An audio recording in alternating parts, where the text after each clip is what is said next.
This is the Capitol Rundown. The fact of the matter is the DeVos family owns you. You're our version of Gretchen Whitmer. I characterize this whole debate series, there were 7 of them, as sort of a low-budget mini-series on cable TV, and it finally got to the climatic end. The people controlling the election system is the only way we maintain control of our government. It's all straight ahead. The Capitol Rundown starts now. Thanks for joining us. I'm Lauren Thompson. We're a little more than a week away from the Michigan primary. By the night of August 2nd or the morning of August 3rd, we'll have a much better idea of what the November election will look like. We'll know which Republican will be at the top of the ticket facing incumbent Democrat Governor Gretchen Whitmer. And as we approach that August election, we have yet another snapshot of how the race is shaping up.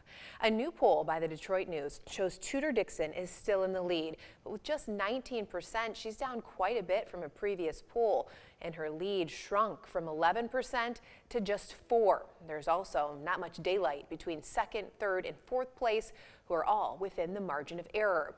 Kevin Rinke moved up to second with 15%. Ryan Kelly moves down to third with 13%, and Garrett Soldano is right behind him with 12%.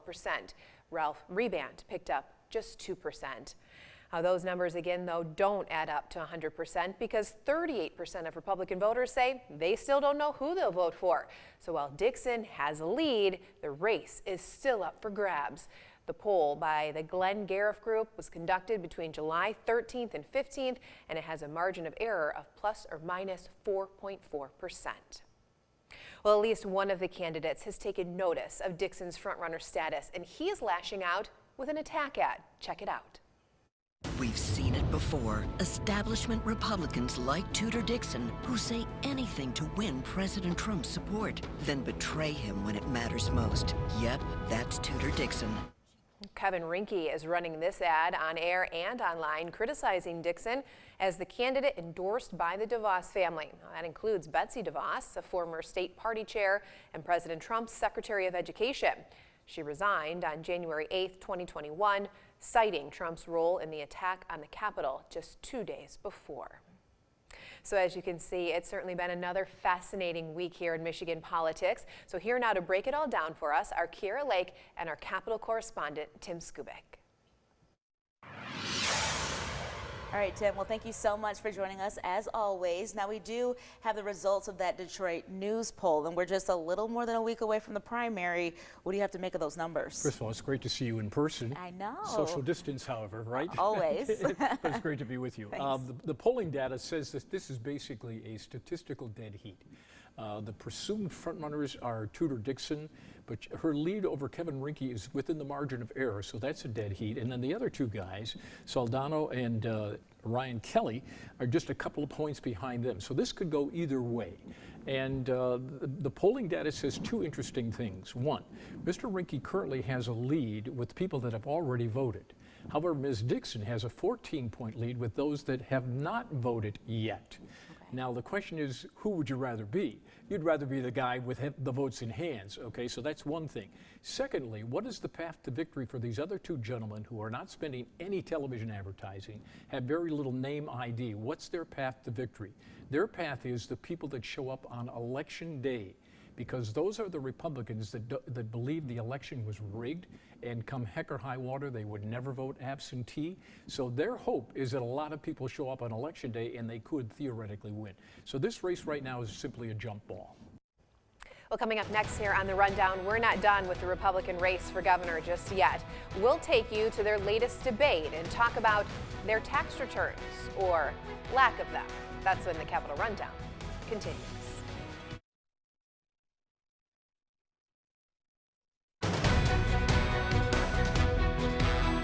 The Republican candidates for governor squared off in their last debate earlier this week, and unlike the previous ones, this one was a little more rough and tumble. I think it's interesting. These 3 guys seem to be upset about the establishment. Maybe they should define establishment and how they would actually work with this mysterious establishment that seems to be elected officials that they are so against. Well, my definition of established is basically your entire campaign. Both Kevin Rinke and Garrett Soldano. We're looking for support from all of those same people that now they're so angry about. Sounds like sour grapes to me, sir. Sorry about your loss. Mr. Can't Soldano, this afford is your final campaign. The fact of the matter is, the DeVos family owns you. You're our version of Gretchen Whitmer. You'll say anything or do anything to get elected. And why did you give money to Mitt Romney? Just be honest, Tudor. Well, Kira Lake and Tim Skubic also talked about how the debate went down and why. Here they are now with more. The audience took a shower after that debate for obvious reasons, because it got pretty ugly. They started out the first 48 minutes like a typical Republican debate, very nice. But then let me put in context what happened.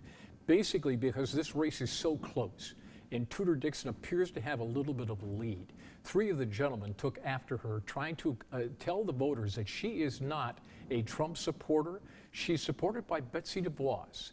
Betsy DeVos and Mr. Trump are like this, okay? Betsy DeVos left the administration, even was in a meeting where they talked about invoking the 25th Amendment to get Mr. Trump out of office.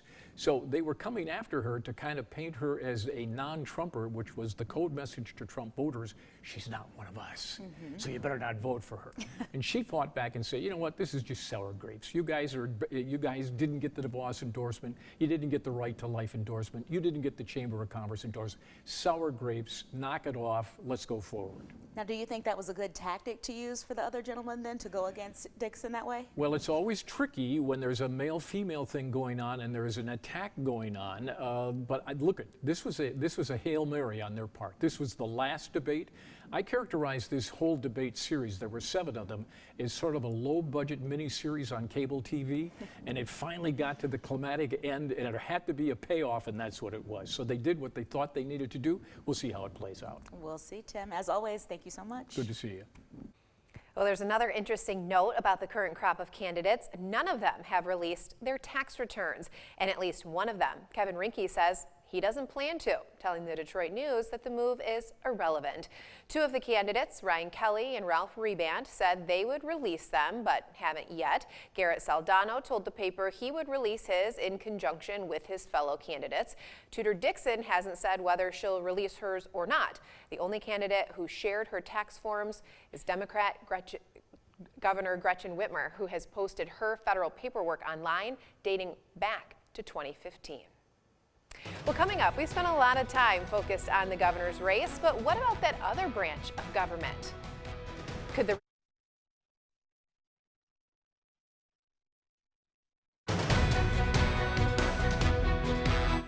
Well, we spent a lot of time here on the Rundown talking about the race for governor, but the legislative branch is at stake in this election too, and this year's race will be different. It's the first time in history that the districts were drawn by an independent commission instead of the politicians themselves. So what will that mean in 2022? Could it break the Republican hold on the Senate, which they've had for nearly 30 years, or the House, which Republicans have controlled for more than 20 out of the last 30? Gongwer, a site that's dedicated to covering Michigan politics, analyzed all 38 Senate and 110 House districts. This week, I caught up with the man who wrote the analysis. Listen in as he shares how he thinks the new districts could affect the outcome in November. So the Senate has been Republican controlled since 1984. The Michigan House has been Republican controlled since 2011, and for all but 4 of the last 22 years. So do you think that is a districting issue, that the state capital has been so strongly held by the Republicans? The districts definitely played a role, particularly in the last decade. Republicans drew the maps in 2011. Part of the goal was to assure they kept control of the House and the Senate. That being said, there's a lot of other big factors in elections. Which party has the presidency? Usually in a midterm election, the party out of power does very well. Candidate quality matters. Democrats struggled a bit with that at the beginning of the last decade. But there's no question the districts definitely made the hill probably too steep for Democrats to climb. Even in 2018, when it was a huge Democratic year and you had a Republican in the White House, the Republicans still kept control of the legislature. And the Democrats did sweep the top of the ticket. They did. That year. They did. It was the first time that they had flipped the governor's office, the attorney general's office, and the secretary of state in a single year since 1936. So with the redistricting this year, that adds a variable. However, it's also a midterm election where the current party is Democrat, so you would think it would lean toward Republican. So what are your predictions heading into the midterm? You're trying to draw districts, a bit of an inherent advantage for Republicans because their voters just tend to be more spread out. You know, it's when you have to draw a House district, state House district is 90,000 people. The state Senate district's about 270,000 people. And, you know, there's only so many ways you can slice and dice those boundaries. In Kent County, the commission split up Grand Rapids 4 ways instead of its, currently split 2 ways to create now many competitive districts over in Grand Rapids. And that's one of the great unknowns is, does this lead to, a better balance in the legislature that reflects more of what Michigan is like as when it votes on a statewide basis. Well, there's more to the general election than the governor and the legislature. We'll talk to the Republican contender for Secretary of State when the Capitol Rundown returns.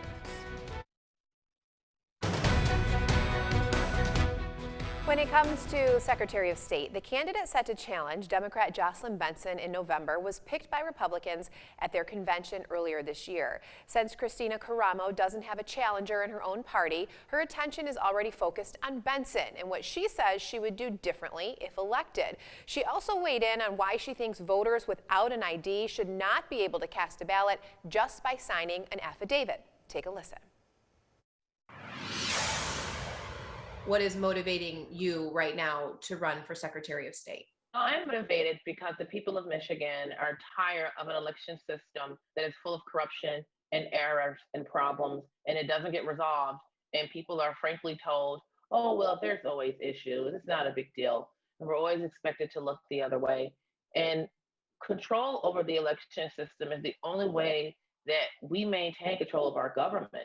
And when I say control, let me clarify, the people controlling the election system is the only way we maintain control of our government. And the way we control the election system is by ensuring that those running the election system are running the election systems lawfully. Do you think the no request absentee ballot practice needs to go away? And then also, what's your stance on voter IDs to vote? Yes, we have to have voter ID. And here's the thing, I'm glad you asked that question. People like Benson want to push back and say it's unfair to require voter ID. Well, if not enough citizens do not have IDs, then that means Jocelyn Benson is failing miserably at her job because it is the responsibility of the Secretary of State to issue IDs. So that is evidence in of itself we need a new Secretary of State because people don't just need ID to vote. You need ID to have a bank account. You need an ID to have a permanent place to live. There are so many everyday activities that are necessary for being a functioning and participating adult in this society that require you to have an ID. So if we have a large swath of our population without an ID, that alone should disqualify Jocelyn Benson from ever serving as Secretary of State again. But now when it comes to unsolicited absentee ballot applications, we cannot have that happening. The reason why it's important for people to request them is because people move, people die, all types of things happen. And so if you are just mailing out these applications unsolicited, you could be mailing them out to homes where people no longer live or are deceased. What are your qualifications to run for office? So my background is in education. I also have a master's in Christian apologetics. In our system of government, we're for the people, by the people.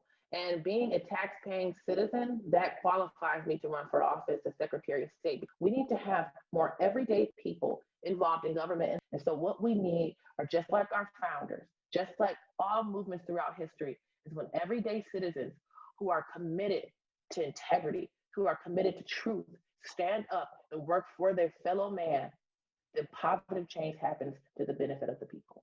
And that's what I'm determined to do as Michigan's next Secretary of State.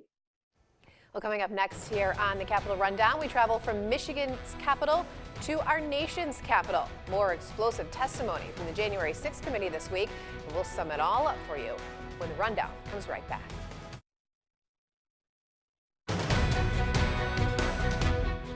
Well, moving from Michigan's capital to our nation's capital, we heard more bombshell revelations come from Thursday night's primetime hearing of the House Select January 6th Committee. The panel laid out new evidence that former President Trump watched the violence unfold on television at the Capitol and then chose not to act. Natalie Brand has the latest for you from Washington. He betrayed his oath of office and was derelict in his duty. The January 6th Select Committee laid out its case that former President Donald Trump fueled the crowd and then did nothing to stop the Capitol attack in its early hours. We have a clear shot if we move quickly. We got smoke downstairs, set by unknown smoke. The panel played chilling audio of Secret Service agents scrambling to keep then Vice President Mike Pence safe as they feared for their own lives. There were calls to say goodbye to family members. The situation was escalating, and it was escalating quickly. Live and taped testimony from former White House officials detailed efforts within the White House to get the former president to call off his supporters. That was pretty clear. There needed to be an immediate and forceful response statement, public statement that people need to leave the Capitol now. Did you ever hear the president ask for the National Guard? The committee also played never-seen-before outtakes of the former president's video message later that day when he finally urged supporters to go home while at the same time amplifying false claims of election fraud. And this outtake from January 7th showing Mr. Trump's struggle to concede. This election is now over. Congress has certified the results. I don't want to say the election's over. I just want to say Congress has certified the results without saying the election's over, okay? I think the president certainly has criminal exposure. I'm not a prosecutor, I'm not DOJ. The committee says it continues to receive new information and will hold more hearings in September. Natalie Brand, CBS News, Capitol Hill. Well, if you're interested in getting more political news from Michigan and Washington, we have just the thing. You can sign up for our Capitol Rundown newsletter. It's just one email each week, and you can get it by pointing your cell phone camera at your screen right now. It will take you right to our sign-up page, or you can head to WLNS.com/newsletters. Well, that's our show for this week. Thanks for watching the Capitol Rundown. We hope to see you again next weekend.